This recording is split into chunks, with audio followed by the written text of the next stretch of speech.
Hola, ¿qué tal? Muy buenos días a todos. Buenos días. Estamos aquí en U-Radio nuevamente con nuestra emisión sobre las elecciones en México. Una emisión más de los candidatos bajo la lupa académica. Mi nombre es Herminio de la Barquera, los saludo con mucho gusto. Están conmigo la licenciada Aret García. ¿Qué tal? ¿Qué tal? ¿Cómo está? Muy bien, ¿Todo bien? Aquí nuevamente, ya es internacionalista. Y está también con nosotros el maestro Hugo Ernesto Hernández Carrasco. Muy buenos días, egresado, buenos días, ¿qué tal, Hugo? Egresado aquí de nuestra maestría en Ciencia Política.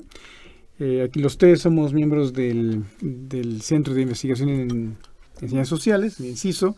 Y bueno, vamos a platicar hoy sobre dos temas muy importantes. El primero, como corresponde a un programa sobre las elecciones, por eso nos llamamos Los candidatos bajo la lupa académica, pues vamos a hablar sobre el tema de la violencia contra los candidatos, a un fenómeno tristísimo que ha marcado este proceso electoral 2018. Y después, hacia la mitad de la sesión de esta emisión de radio, hablaremos de un tema muy relevante a nivel internacional. Ya saben que Donald Trump nos prepara un tema casi cada semana. En este caso hablaremos sobre quizá el que es su mayor error en política internacional, que es la salida de Estados Unidos del acuerdo nuclear con Irán. Entonces, bueno, pues comenzamos con nuestro primer tema, que es el de la violencia contra los candidatos realmente a todo lo largo y ancho del país. Es un proceso, me atrevo a decir que es el más violento de los procesos electorales en el México moderno, digamos de la revolución para acá. Desde la década del 80 no se veía. Pero yo creo que llevó muy más para atrás. Yo creo que digamos a partir de la llegada de Cárdenas al poder, no hemos tenido nunca un proceso electoral tan violento como este, porque sí es cierto, en el proceso donde ganó Manuel Ávila Camacho contra la candidatura de Andreu Almazán, sí hubo violencia y todo, pero no se compara con lo que estamos viendo hoy de tantos muertos. Creo que es un candidato muerto cada 4 días, más o menos, en promedio, desde septiembre para acá. Entonces, ese es un tema gravísimo que por un lado el Estado no ha sabido controlar y que por otro nos coloca en la posición en donde realmente son los narcotraficantes o los delincuentes los que deciden quién llega o no a la boleta electoral. ¿No? Eso es gravísimo. Sí. Tenemos estados en donde el problema es sumamente alarmante, como en Guerrero, por ejemplo, pero en Veracruz, en Tamaulipas, en Jalisco, en muchísimos otros lugares, en Oaxaca, tenemos día con día prácticamente la aparición de la delincuencia organizada como la que decide quién pasa o quién no pasa. ¿No? Exacto, y con los efectos que eso conlleva.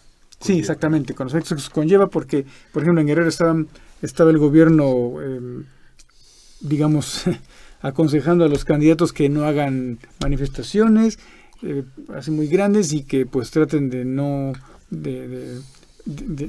ir de noche a hacer campaña. Entonces, bueno, ¿cómo hace una campaña en esas condiciones, no?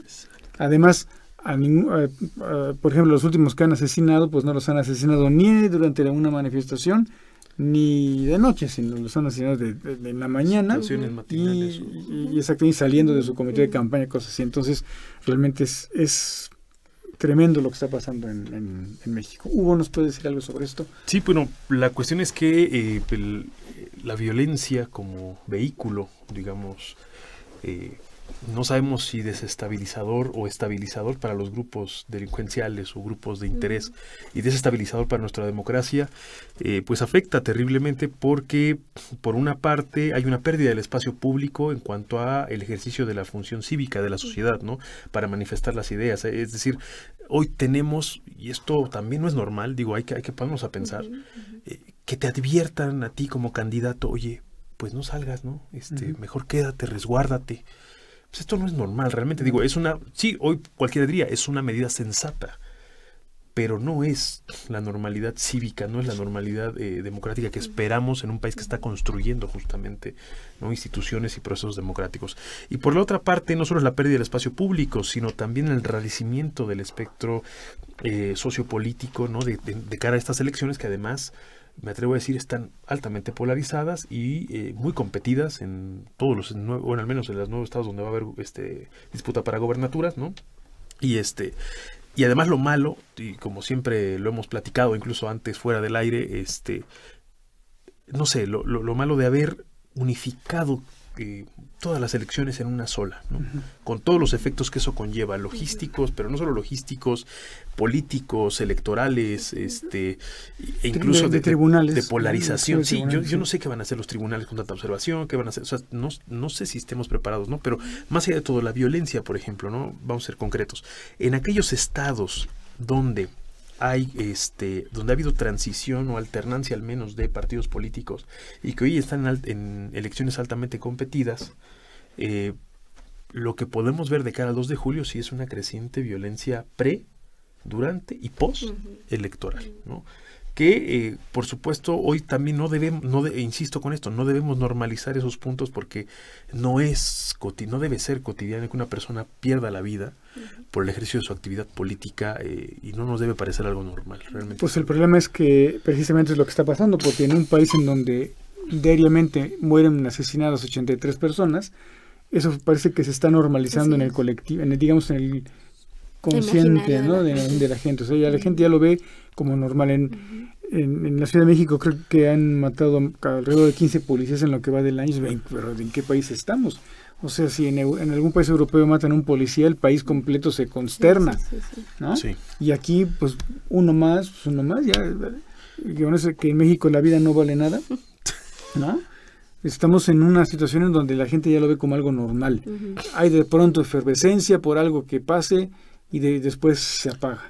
Y así ya vamos asumiéndolo como algo normal, lo cual es verdaderamente terrible. Y hay una gravísima incapacidad del Estado por garantizar lo mínimo. O sea, ¿para qué nos reunimos para vivir en sociedad? Pues para estar seguros. Es lo primero que uno desea, ¿no?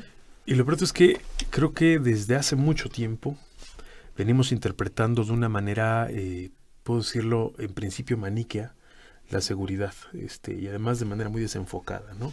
Creo que ya pasaron 2 sexenios, porque digo, ya está pasando y no se ha entendido que la misión del ejército en tarea de seguridad pública debe ser subsidiaria, ¿no? Y eso es algo que, sé que era necesario, sí, en su momento tal vez, pero es subsidiario. No puede permanecer una fuerza militar entrenada para utilizar la fuerza letal para hacer labores que requieren prevención y, en último caso, llevar a los delincuentes a la justicia, ¿no? Sí. Eso es por una parte, ¿no? La otra, interpretamos ciertos problemas de seguridad pública como problemas de seguridad nacional. Y eso es una distorsión también, porque es como si de pronto nos doliera la cabeza y fuéramos al psicólogo. O si tuviéramos un ataque de ansiedad y fuéramos al médico por una pastilla para la cabeza. Es decir, está desenfocado el medio y el fin. No tenemos claro, ¿no? Y encima pensamos que el instrumento, en este caso la Fuerza Armada, siempre deben ser las mismas para todos los problemas, ¿no? Y entonces ya hay un sesgo de inicio, considero, ¿no? Y viendo las plataformas electorales es preocupante, si lo digo, lo manifiesto de verdad, como muchas de las candidaturas, de hecho diría al menos las presidenciales, también las de gobernadores, pues las plataformas son un poco escuetas en cuanto a cómo van a operar contra la seguridad. No están, no sé, es tal vez una opinión un poco anticipada, pero muchos están esperando incluso para reunir un equipo de expertos una vez que ganen la elección. Yo me preguntaría... Sí, incluso al Papa van a llamar por ahí algunos, ¿no? Yo me pregunto, ¿no debieran reunir el equipo de expertos antes? Ahora, claro, hay que diagnosticar primero el problema y de ahí partir a una solución, no esperarse a que ya tengas el problema encima y ya de esta forma actuar, que es como creo que se ha manejado mucho esta cuestión de la política en México, ¿no? Nos esperamos hasta que ya nos pase para entonces actuar en lugar de hacer medidas preventivas. Y lo que tocaste al principio es muy importante, esta cuestión de cómo es el reflejo de de la inmiscusión ya de los grupos organizados en completamente cuestiones políticas. O sea, eso tampoco debería de ser normal y tampoco debería de ser como, sí, lo están matando porque obviamente el que va a quedar es tal. eso no debería de ser así, ¿no? El ejercicio político es que la gente civil decida, ¿no? No que el narcotráfico esté decidiendo a quién le conviene dejar en el poder. Y eso realmente deja muchos huecos en la cuestión de la credibilidad que tienen las instituciones en México, ¿no? Y que también tienen básicamente pues estas personas que se dicen ser políticos, ¿no? Que más bien son politiquillos, o sea, no son políticos, son politiquillos que solamente están viendo a ver en qué momento estos grupos les ofrecen pues llegar a estas instituciones de poder, en lugar de llegar a través de una vía legal, democrática, como debería de ser. Sí, y es gravísimo además que tengamos ya 2 sexenios prácticamente, como dices Hugo, y que el asunto no mejore. O sea, tenemos 2 sexenios acarreando estrategias equivocadas. Sí, ¿no? Es correcto. Y no pasa nada. Entonces, lo más seguro es que sea quien sea el próximo presidente, no va a poder bajar el número de homicidios, por lo menos en los primeros 3 o 4 años, porque digamos que la curva de homicidios todavía ni siquiera comienza a dar muestras de querer descender, sino que lo más seguro es que este año sea peor que el 17, que fue, hasta donde sabemos, peor que el 16. Entonces no hay ningún indicio, como por ejemplo en el caso de la inflación, de que ya estamos viendo que va bajando. Ahí, bueno, qué bueno, ¿no? Pero en el caso de la violencia, yo creo que va a ser muy complicado que antes de 4 años del siguiente sexenio baje el número de víctimas. O sea, que estaremos hablando de 30,000 por año. No, y es grave además que la inseguridad vamos a decirlo así, nos ha afectado como ciudadanos en todos los niveles. Es decir, tenemos gente que sufre desde, obviamente, no hay que decirlo, insisto, con esta normalidad, pero desde asesinatos hasta gente que le roban la cartera, ¿no? O sea, todo ese nivel, ¿no? Al final del día todo vulnera la seguridad. El gran problema es que no todo requiere el mismo instrumento. Y por otro lado, falta ver a nuestro alrededor, a nuestros conocidos, a nuestros familiares. Por lo menos uno, ya en lo que va del año, un conocido de nosotros, alguien próximo, ha sido víctima de la delincuencia. En algún nivel, en alguno de esos espectros, ¿no? Sí. Y eso sí nos está hablando de una situación que es que va más allá de decir, bueno, es que manteniendo el ejército en las calles, ¿no? Es que reuniendo un grupo de expertos, ¿no? Es que aumentando más la inteligencia del Estado. En realidad, el Estado sí tiene que actuar necesariamente, sí, pero creo que debe cambiar el enfoque. ¿El enfoque en qué sentido? Y digo, para no ser tan retórico, porque luego uno dice el enfoque, ¿qué enfoque, ¿no? Pero, por ejemplo, los grupos hoy, vamos a decirlo así, si lo hablamos en términos de costos, es muy barato delinquir. Si vemos el índice de impunidad en México, tienes el 2% de probabilidad de fracasar si cometes un delito. Digo, con ese índice es un incentivo. Es un incentivo brutal. Luego encima, si uno toma como indicadores los testimonios que hemos escuchado, ¿no? Por cuánto han vendido ciertos policías municipales, han entregado a personas, ¿no? Por 1,000 pesos, 2,000 pesos. Es decir, hoy estamos viendo que delinquir, en realidad, o sea, en términos, incluso si lo trasladáramos al análisis económico, es muy barato. ¿Cuánto te cuesta un arma? Exacto, y con grandes, ¿cuánto te cuesta un arma? ¿Cuánto te cuesta contratar un sicario? Digo, con toda la proliferación que hay, ¿cuánto cuesta comprar un ministerio público? O sea, todo este tipo de costes, todo este tipo de prácticas de corrupción, de ejercicio de la violencia, se ha abaratado demasiado. Y lo que el Estado necesita empezar a hacer es encarecer esos costos, porque hemos llegado a un punto donde, entonces digo, y se dice con una, e insisto, vuelvo a esto, se dice con una normalidad que no es normal. Es que puedes mandar a matar a alguien por 3,000 pesos, digo, es algo que sí, hay el caso, ¿no? En Michoacán, ¿no? ¿Cuánto fueron? 12,000 pesos, 10,000 pesos, más el automóvil, una cosa así para matar. O los secuestros también. También, por ejemplo, ¿no? E incluso lo que podemos ver es que se ha acostumbrado el mexicano a esta violencia, pero hasta en sus saludos. Antes yo no me acuerdo que no decíamos, bueno, cuídate, ¿eh? Y ahora sí ya, el saludo es cuídate mucho. ¿Pero cuídate de qué? Exacto. Y actualmente ya el saludo es cuídate mucho, ¿no? Digamos, para despedirnos, bueno, cuídate. ¿No? O sea, ni siquiera estamos libres de esa preocupación que ya la tenemos ya en el inconsciente colectivo, si es que eso existe, como dicen, pero sí, efectivamente, ¿no? E insisto, el crimen no ya se ha abaratado, y además el crimen, ciertos grupos delincuenciales, si nos vamos a otro espectro de la vida criminal, digo, porque una cosa es el carterista, otra cosa es el criminal organizado. Si no son los criminales organizados, también han empezado a hacer economía de escala dentro del propio crimen. Es decir, han empezado a cometer más crímenes por el mismo precio. Sí, o se hacen, digamos, diversifican sus actividades, ¿no? el huachicol, la extorsión, el secuestro, todo. Entonces, todo y eso. además Entonces, hay una gran, digamos, hay una interconexión entre grupos y esto indudablemente hace más costoso a la autoridad actuar, más barato a los grupos delincuenciales actuar. Y entonces tenemos sí un aumento progresivo, ¿no? Entre violencia y sufrir, o sea, porque antes, y además cómo ha venido deteriorándose todo, ¿no? Antes era, bueno, si no te metes con ellos no pasa nada, Claro. que hagan lo que sea, ¿no? Era como siempre los dichos populares, ¿no? Luego pasó a, no, pues es que se están matando entre ellos, ¿no? No pasa nada. Y ahora como que el agua siempre nos está llegando al cuello y de pronto decimos, bueno, es que ya ni salir de casa, ¿no? sí, exactamente, ya no. Y luego las expresiones desafortunadas de la autoridad. Estaba en el lugar equivocado en el momento equivocado. Bueno, entonces resulta como que no puedo Sí. mira, Ahora son físicos. O piensan ya mal de todo mundo, ¿no? Sí. seguramente estaba metido en algo, ¿no? Ah, sí. Exactamente, ¿no? Sí, es un problema grave porque además nos está nuevamente mostrando que el Estado como tal no está funcionando. O sea, los estados, miembros de la federación, no están haciendo su trabajo, las policías municipales tampoco, y en el ámbito federal, insisto en que un gravísimo error o un gravísimo descuido de la administración de Peña Nieto ha sido el olvidar a la Policía Federal. Es decir, dejó de pronto de crecer, de desarrollarse, y ahora tenemos una grave deficiencia en eso. Bueno, pues vamos a nuestra primera pausa en este programa. Los candidatos bajo la lupa académica. Seguiremos hablando después de este corte sobre la violencia en México en épocas electorales.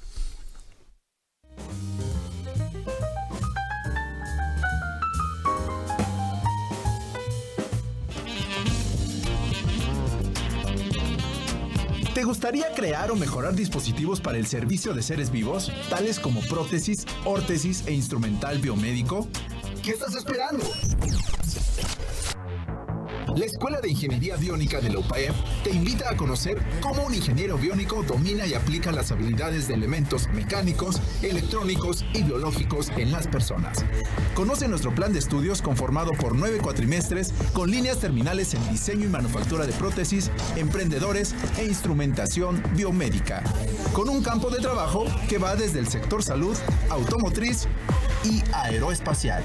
Para más información, comunícate al teléfono 229-9400, extensión 7146, o consulta la página www.upaep.mx. Ingeniería biónica, calidad de vida en tus manos. Hazlo tuyo. Hazlo UPAEP.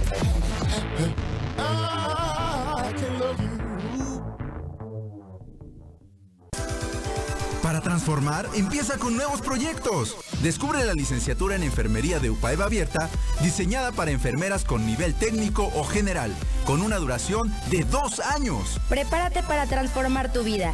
Inicio de clases 19 de mayo. Entra a upaep.mx/abierta. Soy UPAEP.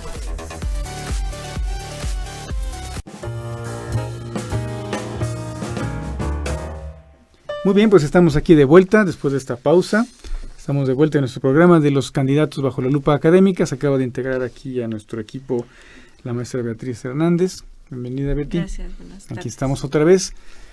Estamos platicando del asunto tan grave que tenemos en México, no solamente de la violencia cotidiana, de la violencia de los grupos organizados, de la violencia también de la delincuencia común, que es, por ejemplo, un gran problema aquí en Puebla, asaltos a casa habitación, asaltos en los medios de transporte, carteristas. Aquí mismo en la zona de la UPAEP tenemos también problemas.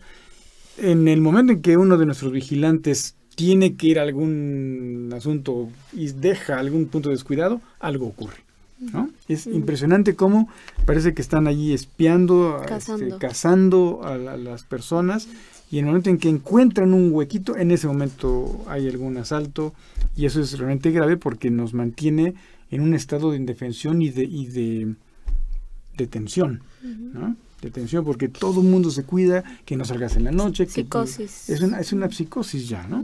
Y aunque no haya, digamos, aparentemente un problema de delincuencia organizada cotidiana, como sí puede ser en Reynosa o en Acapulco, de todas maneras, la petición de los poblanos actualmente es mayor seguridad, mayor seguridad. Y el problema está en que no solamente es esa violencia cotidiana contra los ciudadanos, sino ahora muy marcadamente contra los candidatos, ¿no? Han matado en ese sexenio más presidentes municipales que en secciones anteriores, y en este proceso electoral 2018 tenemos un gravísimo problema de asesinatos o de atentados contra alcaldes o contra aspirantes a algún cargo. No, lo más reciente también, digo, sé que es incómodo decirlo, pero lo que pasó en Twitter esta semana, ¿no? Sí. De un retweet de un periodista, ¿no?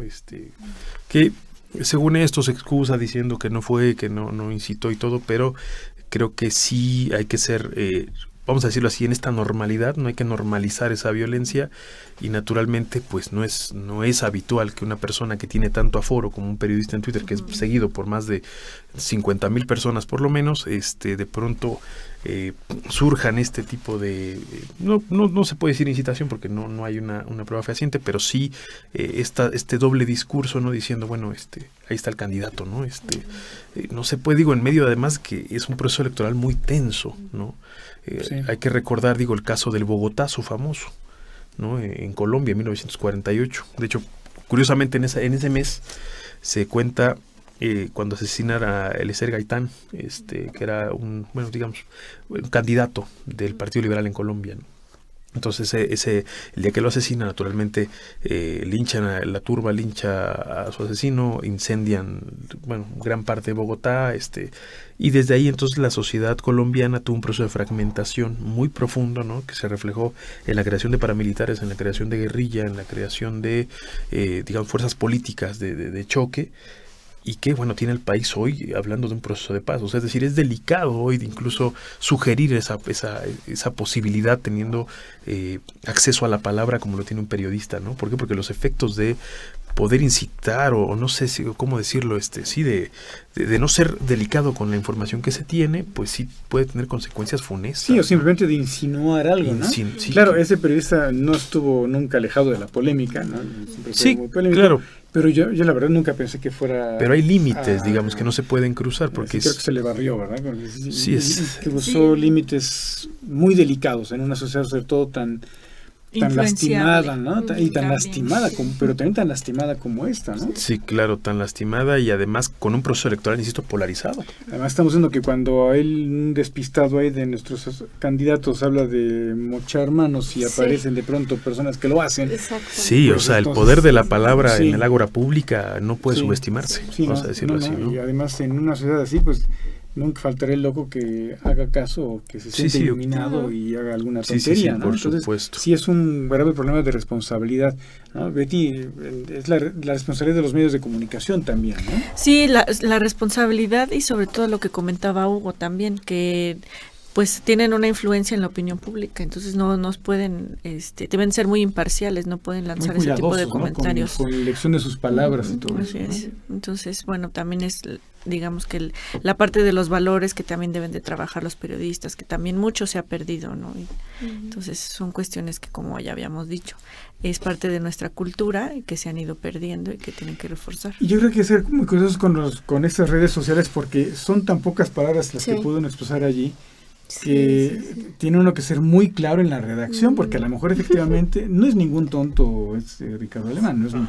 Es un tipo muy inteligente y todo, muy polémico por lo que dice, que entró en choque frontal con Morena, pero tuvo que haber sido más frío en eso, cómo escoger las palabras para que no tuviera lugar un doble sentido, una insinuación, una malinterpretación, etcétera, ¿no? Entonces ahí sí nos falta mucho cuidado en el manejo de las redes sociales, porque pues pensemos que realmente la mayor parte de la gente no sabe redactar, ¿no?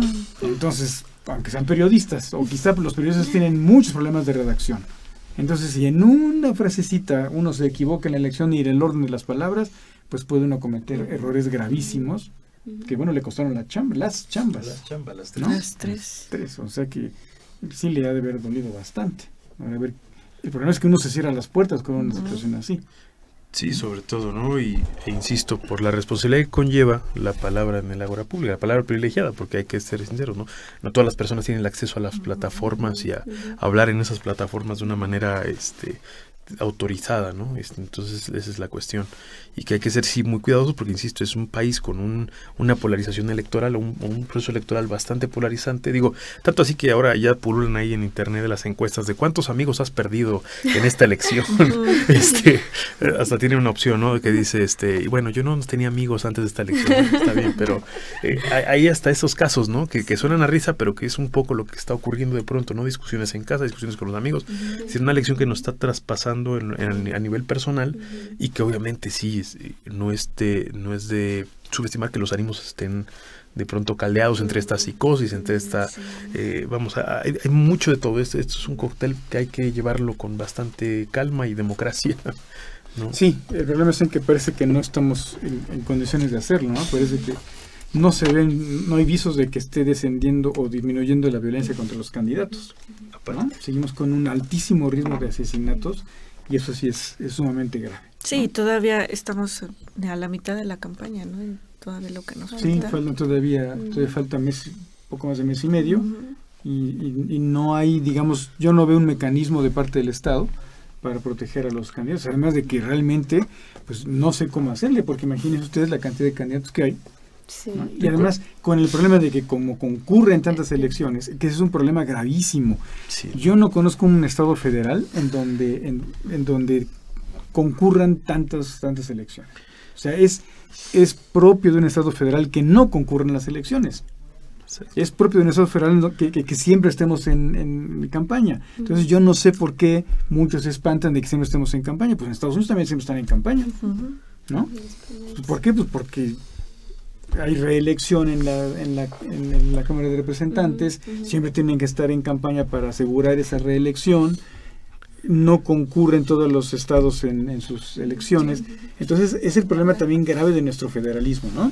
Tenemos la idea de ser federales, pero no queremos las supuestas, las desventajas del federalismo. No, y aparte, ¿no?, que todo lo que puede provocar una elección única, ¿no? Porque si lo vemos así, digo, tal vez es un análisis prospectivo un poco superfluo, pero hay que decirlo.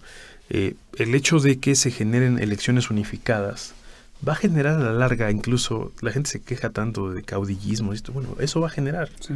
¿Por qué? Porque hoy lo que están comprobando en términos de estrategia electoral es que hay un efecto de arrastre cuando hay candidatos muy populares, ¿no? Es el caso, por ejemplo, de Andrés Manuel López Obrador aquí en el estado de Puebla con el candidato que tiene gobernador, ¿no? Que no es tan conocido, pero tiene un efecto ahí de arrastre de voto, ¿no? Entonces, ese es un caso. Pero de hecho se puede ir a Europa ahorita tranquilamente y regresa y gana. Sí, por así decirlo, ¿no? Es decir, él y muchos de los candidatos de Morena, ¿no? Se pueden ir tranquilamente ahorita aprovechando, ¿no? Se van de vacaciones, regresan y ya están listos frescos para asumir el cargo. Pero si eso lo trasladamos ya a estrategia electoral, es decir, sin hacer alusión a un partido en específico, pues ¿qué van a empezar a plantear los estrategas electorales? Oye, pues construyete una figura de cara a los próximos 6 años, tú como partido, para que tenga arrastre, ¿no? A nivel nacional. Y entonces lo que vamos a tener, no sé, te insisto, todavía falta 6 años y podríamos apostar aquí a una coca, ¿no? Pero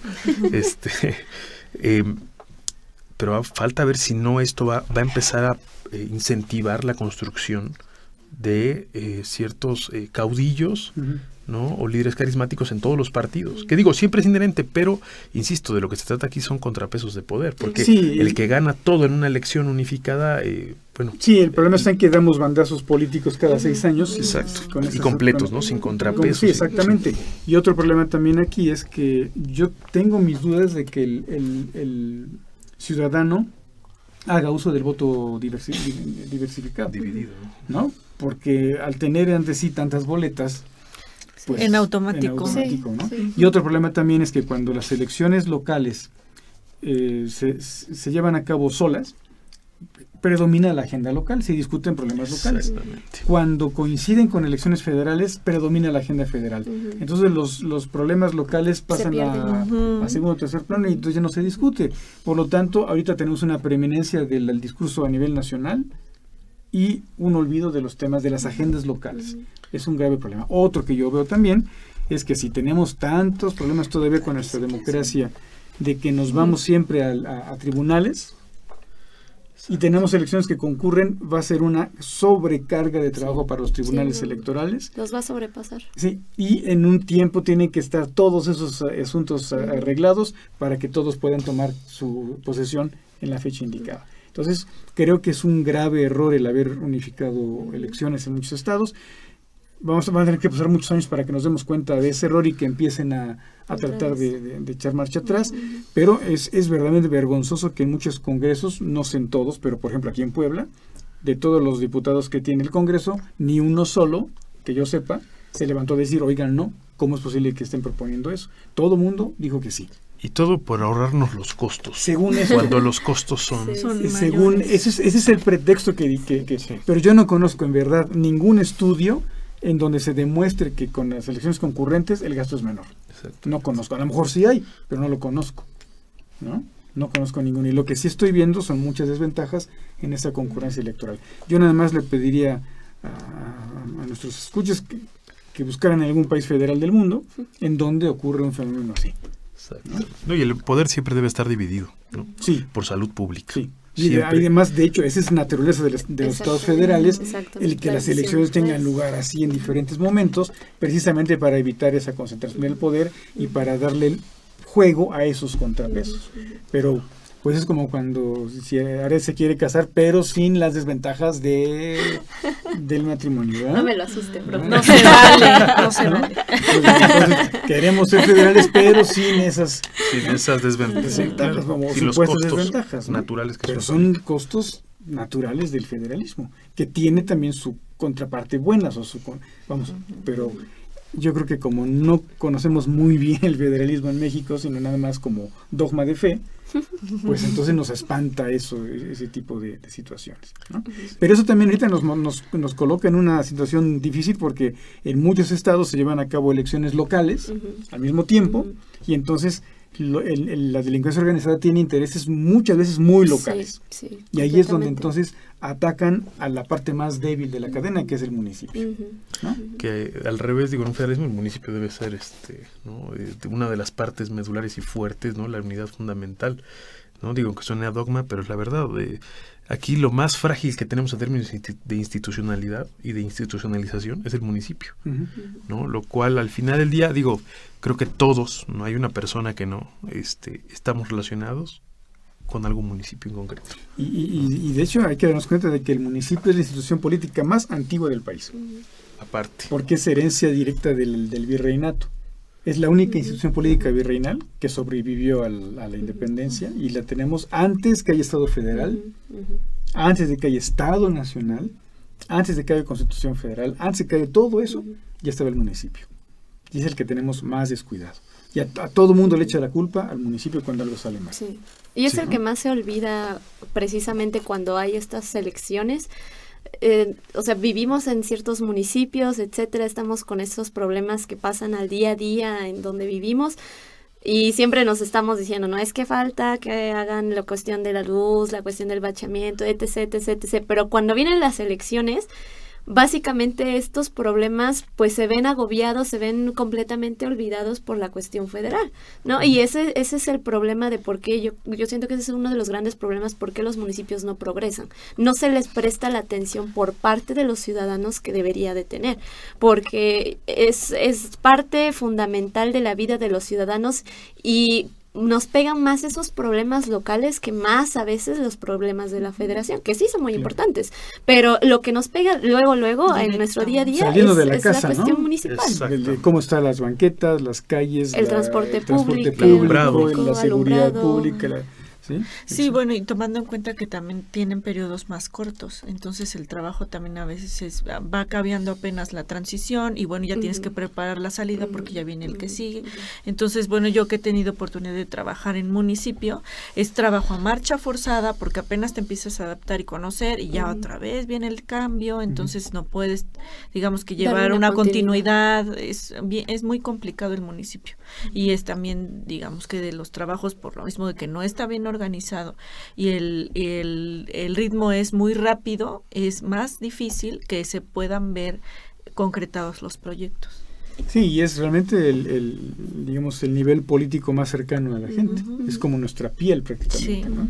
Y es el único nivel de gobierno que tiene cancha propia, ¿no? Tiene cancha propia. Y sin embargo y en cuestiones de seguridad es el que está más descuidado.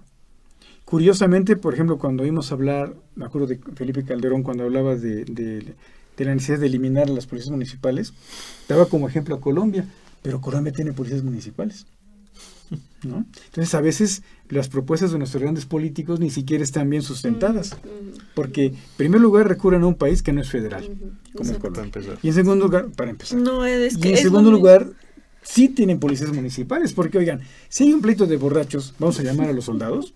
Sí, claro. ¿No? ¿O vamos a llamar a la policía? Pues es la policía municipal, el policía del barrio el que acude cuando hay un pleito de borrachos. Sí. Digo, no lo digo por experiencia, ¿no? ¿Quién sabe? Sí, es lo mismo que ahorita, la comparación es que México va a ser como Venezuela, ¿no? Con el caso de AMLO. Pero le preguntas a la gente, ¿y cómo es Venezuela? Sí, qué sistema político, claro. ¿no? ¿O dónde queda en el mapa Venezuela? También. Sí, pero es que no porque va a ser como Venezuela. Sí. Sí, les encanta hacer estas comparaciones a los políticos para hacerse ver más inteligentes. Exacto. Y cuando los escuchamos es como, no. Bueno, pero acuérdense que en las campañas lo que importa es la cuestión emocional. Pocas veces los electores o pocos electores son los que votan tomando en cuenta propuestas y políticas públicas. La mayor parte de ya es un esfuerzo electores, que voten. Sí, pero la mayor parte de los electores votan por cuestiones emocionales y un 10% inclusive se decide por quién va a votar frente a la casilla ya. O sea, ya ante la urna, en ese momento decide, o sea, el 10% es como el examen de opción múltiple. Exactamente, en ese momento es cuando se decide, ¿no? Y eso es gravísimo, ¿no? Porque pues no es un voto muy razonado. Claro. Y desgraciadamente, regresando a este tema de la violencia, o sea, estas elecciones básicamente en muchos municipios o en muchos estados va a estar determinado el voto en eso.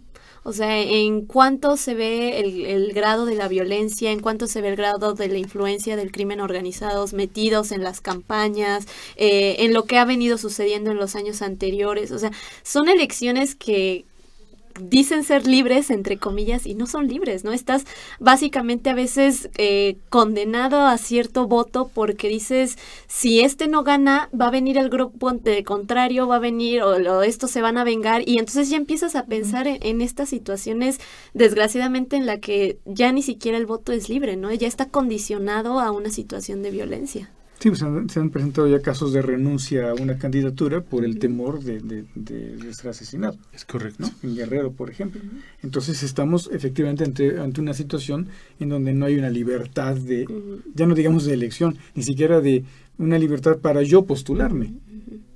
¿No? Sí, no o tengo los ya simples trabajadores de la administración pública. Es que si no votas por tal partido te van a correr, ¿no? Ya con esa situación pues está complicado. Sí, efectivamente. Entonces, sí es una situación delicada. Creo que el Estado debería poner más atención en eso y que también los candidatos deben hablar sobre el tema, ¿no? Es decir, ¿qué se va a hacer para revertir esa situación? Y ya son 2 sexenios que traemos acarreando problemas de estrategias contra la delincuencia organizada. Y ninguno de los que están ahorita ha propuesto algo coherente, algo realmente que podemos decir, bueno, sí, eso puede funcionar. Es un problema muy complejo, obviamente, y tampoco se puede explicar en una plaza pública así rápidamente. ¿No? Es muy complejo, pero sí me gustaría a mí haber ya escuchado ciertos puntos importantes. Por ejemplo, no se habla de prevención, de la labor de las policías estatales, de la capacitación de las policías a nivel de municipios, estados y federación. No se habla, por ejemplo, de la tarea de la sociedad civil en las iglesias, en las escuelas, en las familias. ¿Qué hay, por ejemplo, de los sistemas de reinserción social? También ¿no? ¿Qué pasa, con la cuestión de la impartición de la justicia? Sí. A cada rato tenemos problemas de casos de delincuentes que ya han estado hasta 8 veces en la cárcel, y entran y salen, van y vienen, y entonces, bueno, ¿qué está pasando con todo eso?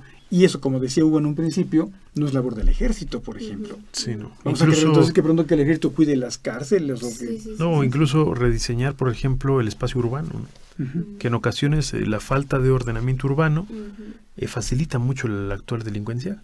Sí, la oscuridad, por ejemplo, Sí, totalmente. calles completamente oscuras. Sí, Calles oscuras, lugares que se crean periferias, se crean zonas clandestinas. Entonces, también eso hay que ponerse, y como dicen, no es labor del ejército, es una labor compleja. Y ¿no? puede ser cosas tan sencillas. Yo me acuerdo cuando estuve viviendo en Suecia, en una ciudad muy pequeña, la verdad, de casi puro estudiante, donde había lugares oscuros. Lo que hizo el municipio, o lo que hizo en este caso, pues sí, lo que equivaldría aquí al municipio, fue poner como estatuas de luz. O sea, son puros monumentos, son puros como gráficos, cuadrados y figuritas, pero hechas de luz. O sea, ni siquiera un alumbrado. Y les preguntaba yo, bueno, ¿y por qué lo ponen? Pues es que es para que la gente se sienta segura de al pasar. Tan sencillo. O sea, no había que poner vigilancia, no había que hacer un mega sistema de alumbrado. Simplemente ese tipo de acciones tan sencillas pueden ayudar a los espacios públicos a recuperarse. Bueno, pues vamos a hacer una pausa después de estas discusiones sobre la violencia contra los candidatos en el proceso electoral del 2018. Haremos una pausa y seguiremos platicando. En este caso vamos a pasar ya al tema de Donald Trump y el tratado nuclear con Irán. Muy bien, hacemos una pausa, ahora regresamos.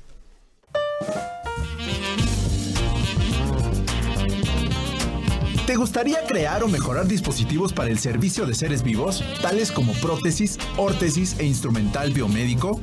¿Qué estás esperando?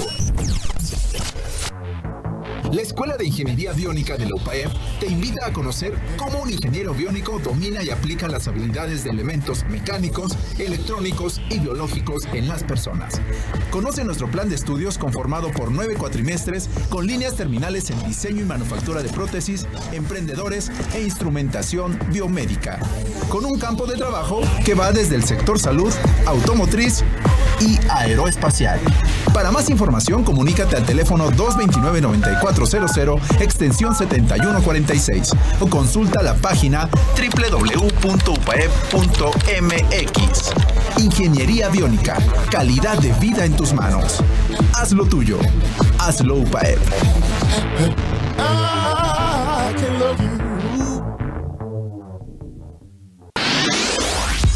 El sonido de lo natural está de vuelta. No te pierdas todos los martes en punto de las 13 horas tu programa BIOS. Con nuevas secciones, entrevistas, enlaces telefónicos, transmisiones en vivo y mucho más. BIOS, el sonido de lo natural está de vuelta. No te lo pierdas, todos los martes en punto de las 13 horas.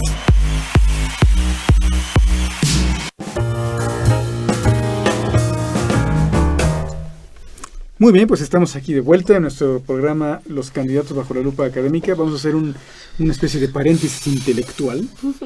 Vamos a dejar el ámbito de las campañas de este proceso 2018, que ya está por terminar el 1 de julio, todavía falta un poquito, pero ya se ven algunas cosas un poco más claras.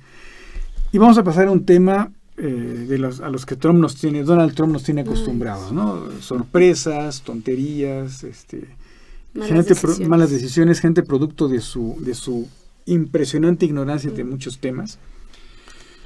Y quiero que hablemos ahora de un tema que tiene preocupado a mucha gente, a muchos países del mundo, y es la salida de Estados Unidos del acuerdo nuclear con Irán. Ese es un acuerdo de hace unos cuantos años, del 2015. 2015. Básicamente no es un tratado así vinculante, sino que es un conjunto de pactos, ¿no? Hasta el nombre, ¿no? Sí, exactamente. Entonces son 7 partes, 7 países los que se comprometen a cada uno algo, ¿no? Son Francia, Alemania, Inglaterra, Rusia, China, Irán y Estados Unidos, ¿no? Y cada uno se compromete a algo, ¿no? Así es. Irán se compromete a no fabricar armas atómicas, y los demás se comprometen pues a apoyarlo económicamente, a no aplicar sanciones, a levantarlas, invertir, etcétera, ¿no? A agilizar el comercio con ese país. Y ciertamente tiene algunos problemas el acuerdo, pero en lo que todos coinciden, inclusive personas cercanas al círculo de Donald Trump, es que el asunto estaba funcionando, ¿no? O sea, hay cada vez más inversión alemana en Irán. El apoyo financiero de los bancos ingleses ya era también notable. China tiene un comercio muy fuerte con Irán. Rusia tiene intereses también en Irán, entonces digamos que todos de alguna manera estaban ganando, ¿no? Pero pues resulta con que Donald Trump le ha prometido algo a sus bases electorales desde la campaña, salirse de ese acuerdo que él calificó como el peor de todos, desastroso. Todos los acuerdos que no firme él son desastrosos y los peores del mundo, ¿no?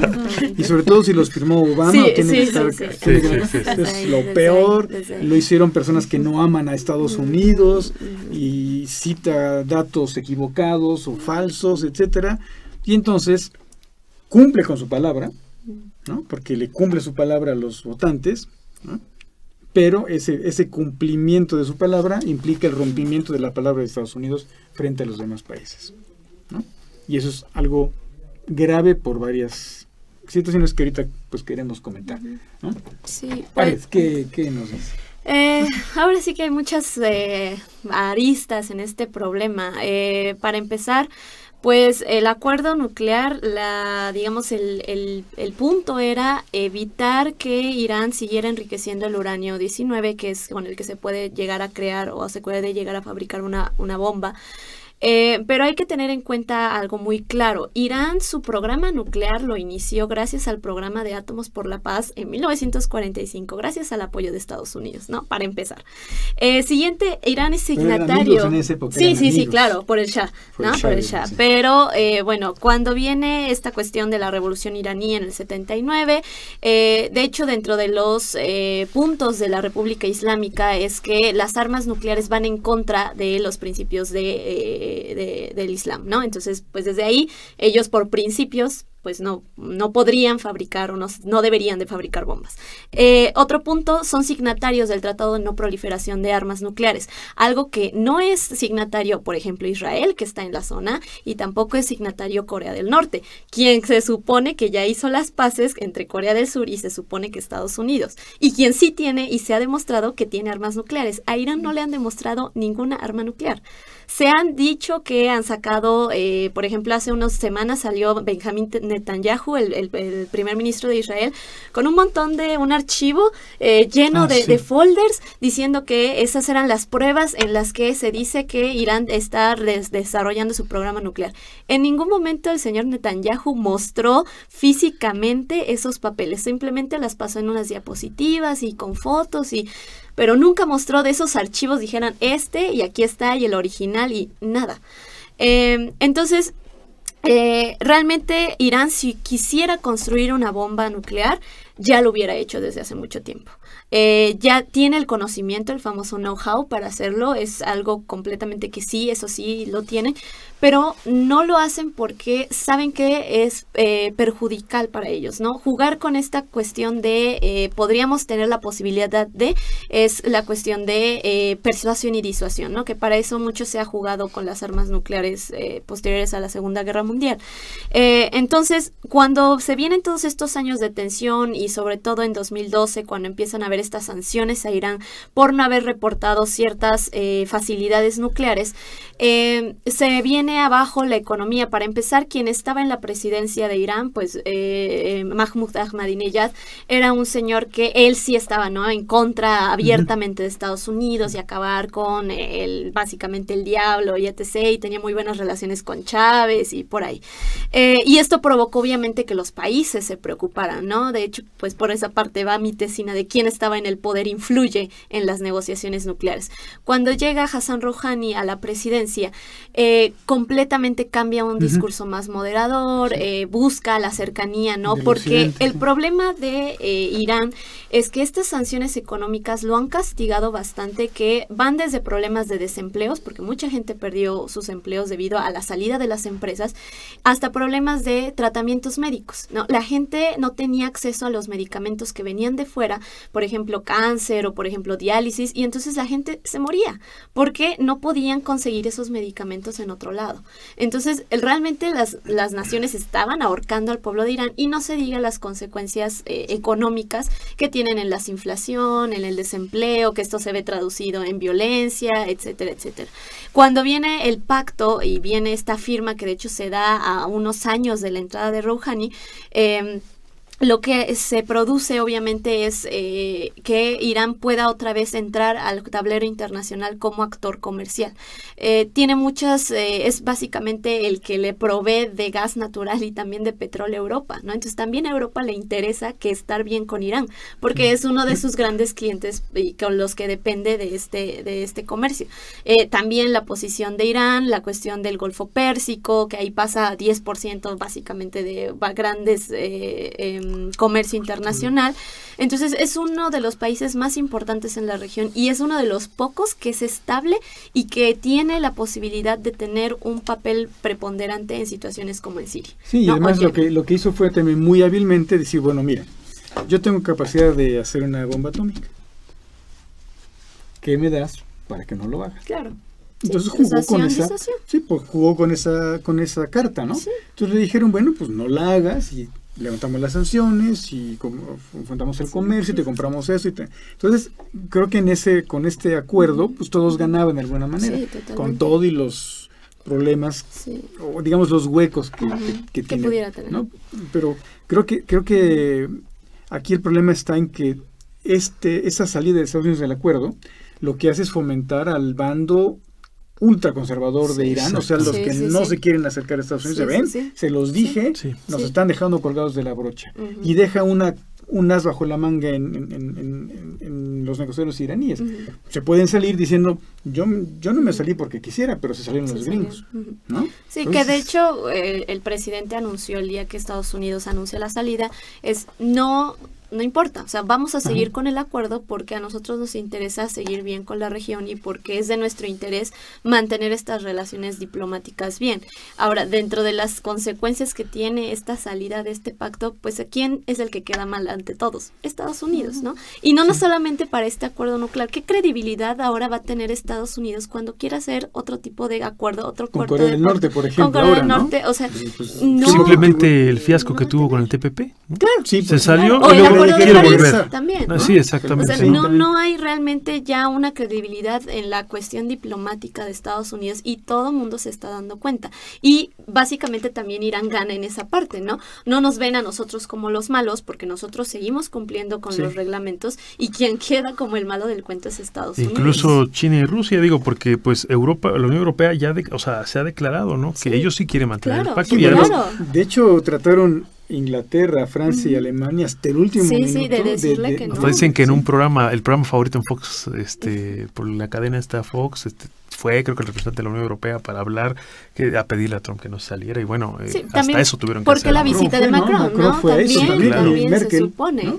Merkel primero, luego Macron fueron a pedirle que no saliera de allí, pero parece que a Trump ni siquiera los dejó. No, y siento que además, si uno, por ejemplo, examina el perfil, por ejemplo, de Rouhani y de su gabinete, creo que más del 50% estudió en Estados Unidos, o sea, él mismo, ¿no? Estudió en Gran Bretaña. O sea, es decir, son personas que conocen Occidente, no le tienen una aversión a Occidente, como si tenía la anterior administración Mahmoud Ahmadinejad, que era del ala radical. Pero también del otro lado hay que ver el perfil de Netanyahu y de Trump, se parecen mucho. Sí, claro, no, son súper amigos, ¿no? O sea, ¿quién es el yerno de Trump? O sea, uno de los grandes del lobby judío.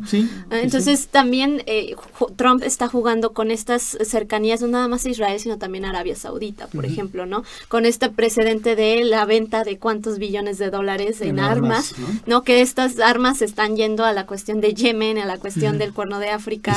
Y esta guerra de representantes que están librando Arabia Saudita e Irán, que en la balanza, digo, pareciera ir ganando Irán, y no sé también, o sea, si esta salida quisiera favorecer, ¿no? A que la balanza vuelva a un equilibrio, porque pues en Yemen y en Siria, pues sí, la verdad, y la verdad es que a Irán no le conviene ahorita una guerra. A ellos no le conviene.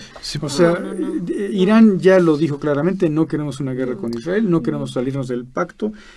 Obviamente que el presidente del Parlamento iraní dijo, bueno, pues, si queremos nos salimos porque ya se salieron ellos, pero no nos vamos a salir. A la Unión Europea no le conviene, incluso a los actores regionales, por incluso la creación relanzamiento de la ruta de la seda, ¿no? ¿no? El corredor chino-pakistaní, ¿no? Comercial, que también incluye a Irán. Hay muchas cosas ahí en juego en términos de comercio internacional, como bien mencionaba Aret, que no le conviene a Irán, sería una especie de suicidio, vamos a decirlo así, ¿no? De cara Sí, a no, la porque competencia en la estaba región. sacando buenos resultados. Sí, y de hecho el Organismo Internacional de Energía Atómica, que es el encargado de estar supervisando, ¿no? Ser como esta parte parcial, ¿no? De bueno, pues yo no soy un país, entonces a mí me toca hacer toda la parte técnica. Todos los reportes cada año que ha sacado, incluso las últimas declaraciones, es el acuerdo va bien, Irán está cumpliendo, ¿no? Y es que la gente también no se da cuenta que el Organismo Internacional de Energía Atómica tiene estas revisiones de momento sorpresa, ¿no? Un día llega a tu país y te vamos a revisar y sí, tú decides, claro, obviamente, si me dejas entrar o no, pero eso va a hablar bien o mal claro, de ti, ¿no? Entonces, las inspecciones los han dejado entrar a las instalaciones, etcétera, etcétera, pero también algo que he visto en las noticias, o bueno, en las declaraciones, por ejemplo, que están de la parte de Estados Unidos, que están en contra de que Estados Unidos se salga del acuerdo, manejan esto de, es que si nosotros nos salimos, Irán va a construir la bomba, ¿no? O sea, siguen manejando el mismo discurso de que Irán va a manejar, ¿no? O sí, quiere una bomba, e Irán no quiere una bomba. Podría tenerla, debería a lo mejor tal vez de tenerla, porque ¿quiénes tenemos a los actores que tienen armas nucleares? Israel. Pakistán, la India, Rusia, China, por ahí. Exactamente, entonces Francia, Gran Bretaña, que tienen potencial nuclear realmente no comprobado y pues realmente quien queda en el vecindario solito pues es Irán, ¿no? Y podría decirse, pues Irán si quisiera ya lo hubiera tenido porque está rodeado de todos estos actores. Los israelitas están segurísimos de que ya la tiene o está a punto de tenerla. Sí. O sea, bueno, desde que salió en su discurso en la ONU con su cartulina de primaria, con su bombita mal hecha. Exacto. Y marcando ya el punto del 99%. Están seguros que la tienen, pero hay un problema para Israel, o sea, Israel en alguna ocasión ya bombardeó instalaciones iraníes. Sí, es correcto. Sí. Pero actualmente sospechan que las instalaciones donde podrían estar haciendo una bomba a los iraníes son subterráneas. Sí. Y el problema para Israel es que ellos no tienen las bombas antibúnker que sí tienen los Estados Unidos, ¿no? Entonces, obviamente que convencer a Obama de bombardear ciertos lugares en Irán pues era imposible, porque Obama de entrada decía, entonces se metía en un problema. No. Además, Obama se estaba saliendo ya de allí. Sí. Él no tiene ningún interés en algo así, sobre todo a ciegas, Sí, ¿no? claro. Literal y figuralmente a ciegas, ¿no? Ahora habría que decirle a Trump. Trump seguramente diría que sí, pero los contrapesos militares en Estados Unidos le dirían que no. Entonces es muy difícil que Estados Unidos se aviente, como dicen, ese trompo a la uña, de meterse a bombardear instalaciones iraníes prácticamente a ciegas, porque hay una sospecha de que hay instalaciones contravendría cualquier incluso y tratado. Están subterráneas, ¿no? También por una razón, por la cuestión de las montañas. Entonces la cuestión sísmica provoca pues que sea muy peligroso tener instalaciones nucleares así en el aire. Entonces lo que hicieron los ingenieros pues fue meterlas debajo, que es donde entran los inspectores del Organismo Internacional de Energía Atómica. Pero por más que le digan al señor Trump, aquí están las pruebas del organismo que está encargado, y si quieres ir, o sea, los delegados son internacionales.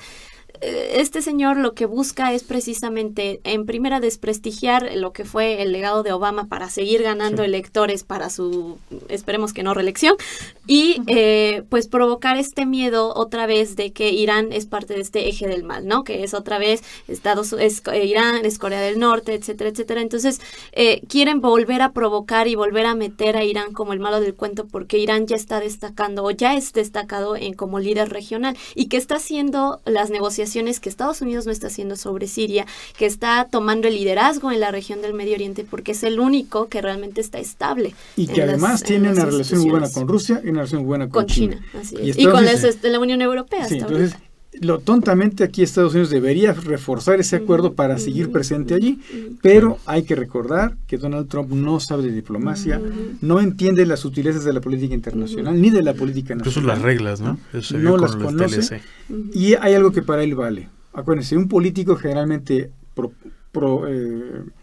promete algo para no cumplirlo, pero Trump, pues no es un político, prometió algo en la campaña y ahora lo quiere cumplir, no por bueno, sino porque su base electoral está muy contenta con él. Entonces, él, como les dije en un principio, él cumple su palabra con ellos, pero rompe la palabra de Estados Unidos frente al mundo. Entonces, ese es un problema gravísimo. Ahorita vamos a continuar platicando eso porque es muy extenso el asunto, pero nos vamos a una pausa iba a decir nuestros patrocinadores, pero creo que no, aquí no hay. Vamos a una pausa y regresamos para continuar con el último trayecto ya de esta emisión de los candidatos bajo la lupa académica. El sonido de lo natural está de vuelta. No te pierdas todos los martes en punto de las 13 horas tu programa BIOS. Con nuevas secciones, entrevistas, enlaces telefónicos, transmisiones en vivo y mucho más. BIOS, el sonido de lo natural está de vuelta. No te lo pierdas, todos los martes en punto de las 13 horas. Para transformar, empieza con nuevos proyectos. Descubre la licenciatura en Enfermería de UPAEB abierta, diseñada para enfermeras con nivel técnico o general, con una duración de 2 años. Prepárate para transformar tu vida. Inicio de clases 19 de mayo. Entra a upaeb.mx/abierta. Soy UPAEB.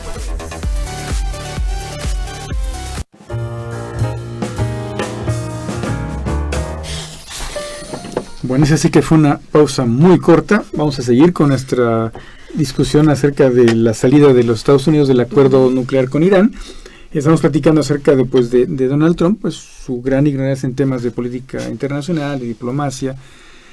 Pero vamos a hablar de Netanyahu también, es otro gran radical, ¿no es cierto? O sea, y se ha radicalizado todavía más. Y con la reacción que ha tenido frente a este asunto de Irán, creo que está buscando provocar. Sí, totalmente. Y eso es peligroso. Totalmente. Eso es peligroso porque eso sí nos puede llevar a una confrontación. Sí, regional. Y sobre todo porque además hay actores de talla mundial implicados en la zona, o sea, es decir, que no van a dejar caer la situación. O sea, sí realmente, como bien mencionan, nos puede meter ahí en un lío de... Digo, si lo de Corea del Norte ya nos ponía a temblar, pues Medio Oriente es un polvorín de todas maneras, ¿no? Es un polvorín, pero aquí sí es importante señalarlo porque el menos beneficiado en una confrontación va a ser Irán.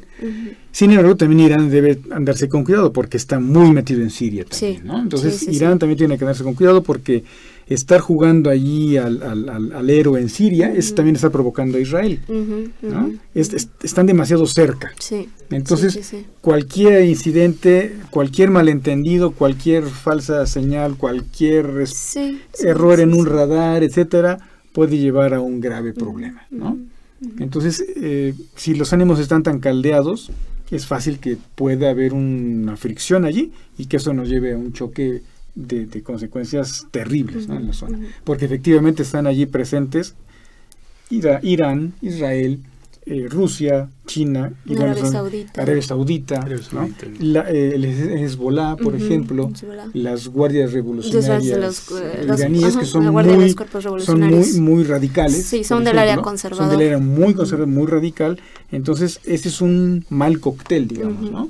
Pero Netanyahu debería ser más cuidadoso, ¿no? Debería ser más cuidadoso, pero también se ha vuelto muy radical, se siente protegido por Trump.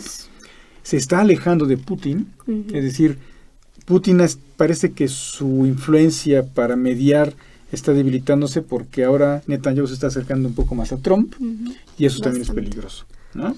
Porque eso también, yo sigo insistiendo en que Vladimir Putin es un gran peligro para la democracia occidental, lo remarco una y otra vez, pero creo que en este caso sí sería bueno que su papel como mediador pues tuviera más frutos, pero Netanyahu se está alejando porque se siente arropado por Donald Trump, ¿no? Es un problema grave. Sí, es la alianza de Israel-Estados Unidos pues ha sido de las más fuertes, pero durante el periodo de Obama se vio un pequeño distanciamiento precisamente por la salida de Obama de esa zona de ya no me quiero meter aquí, entonces ya tampoco te apoyo a ti. Ese fue un grave error también de Obama de estar pero recordar esos gestos políticos, porque alguna vez Netanyahu llegó al Congreso de Estados Unidos, ¿no? Una actitud bastante polarizante, incluso intromisoria, ¿no?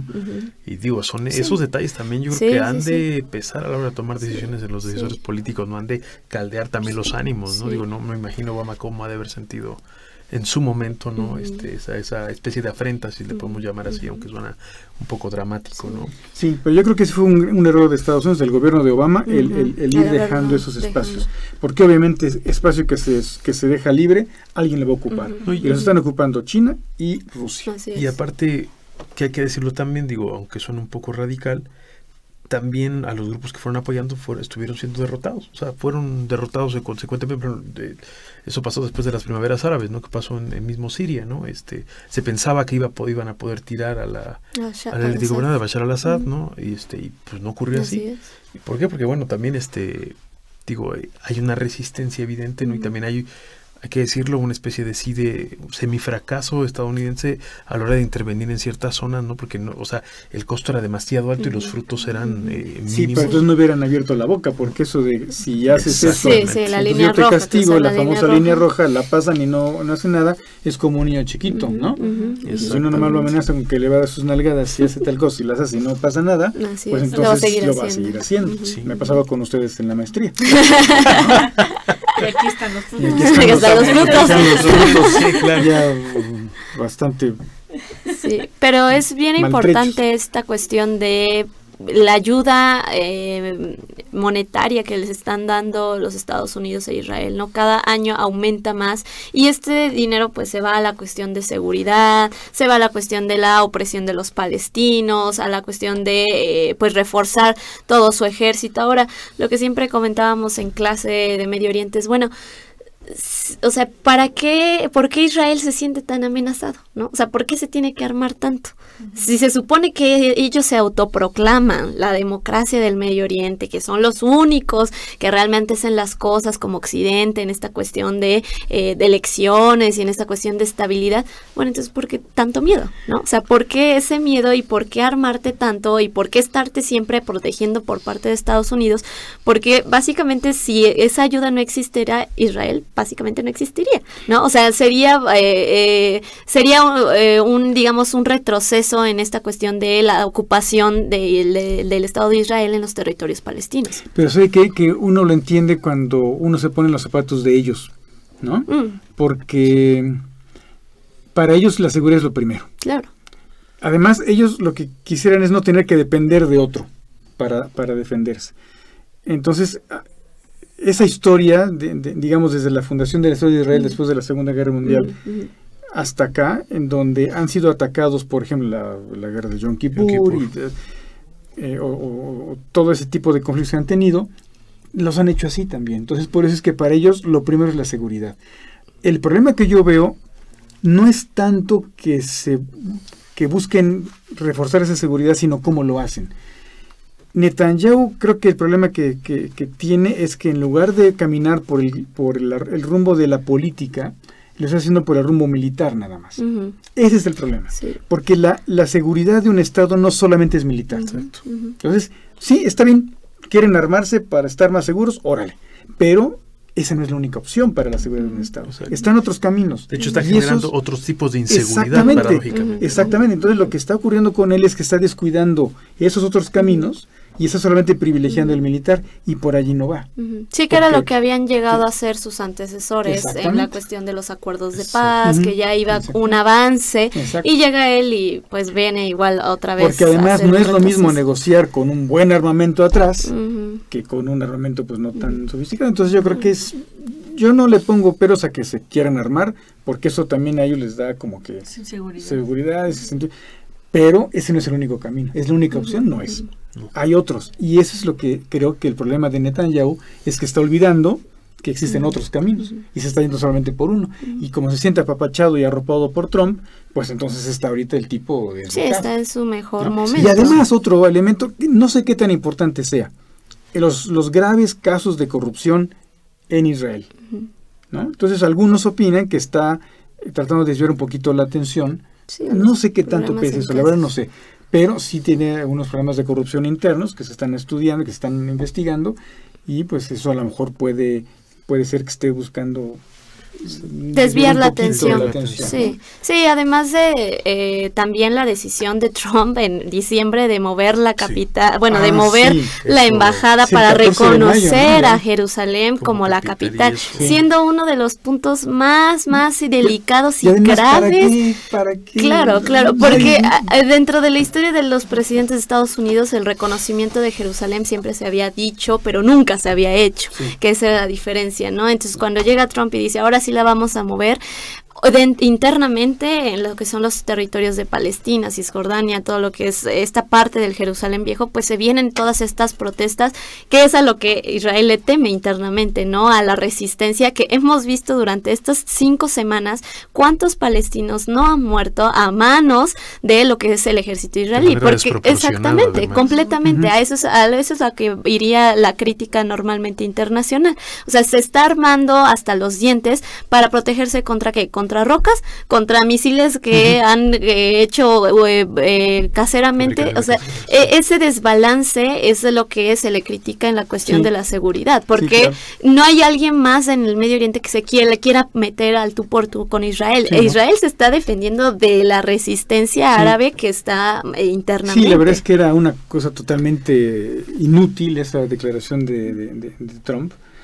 Ya lo siguieron Guatemala y Paraguay, ya se debe sentir Trump. Sí, no, súper respaldado. Y que además luego se vuelve una especie, yo he notado mucho también, hay que decirlo rápidamente, de tabú, ¿no? Porque si uno critica las operaciones de Israel, eres antijudío enseguida. Sí, y no va ni al caso, ¿no? Uno critica la política del Estado israelí, ¿no? Las acciones de los políticos. Las acciones de los políticos. Pero ¿saben cuál es lo más terrible que veo? Bueno, ya cada vez que pasa algo decimos, ese es el peor error de Trump. Y luego sigue, es el peor. No sé hasta cuándo vamos a llegar. Pero lo que a mí me conmociona, me tiene pasmado, no es que no sepa, sino que no le interesa saber. Claro. Sí, no se informa. No se informa, no le puede nadie dar un consejo, es terrible el cuate. Oye, ¿no? Ya para ir como cerrando, ¿no? Sí, ya nos están aquí. No, pues a mí lo que me da temor también es cuál va a ser la utilización de México ante su electorado de cara a si es que se va a postular por una reelección, ¿no? Eso me da, me genera temor, no les voy a mentir. Pues vamos a ver también qué ocurre en la postura de México a nivel internacional. Frente a eso no he escuchado nada. No he escuchado, para variar. Lo que hablamos la vez pasada. Nunca. Sí, pero los temas internacionales al margen, como si estuviéramos solos acá. A veces queremos participar, pero mejor no. O participamos mal. Es como con el federalismo, ¿no? Queremos ser, pero sin las consecuencias de serlo. Entonces, bueno, pues como ven, tenemos todavía mucha tela de dónde cortar para estos temas. Yo creo que sería bueno. Es el único programa. Es el único programa de Hugo, creo que se portó bien. Sería bueno después pensar en continuar con estos temas, porque Trump seguramente nos va a seguir dando sorpresas de aquí al día de las elecciones en México. Vamos a ver qué pasa con el Tratado de Libre Comercio. En fin, bueno, pues muchas gracias, Ariel, gracias Betty, gracias Hugo. Gracias a ustedes. Gracias a ustedes, nuestros radioescuchas, por estar atentos estar atentos a este programa. Nos vemos Dios mediante la próxima semana con una emisión más de Los Candidatos bajo la lupa académica, y pues disculpen este pequeño paréntesis intelectual sobre Donald Trump e Irán. Muchas gracias, hasta luego. Hasta luego. Gracias.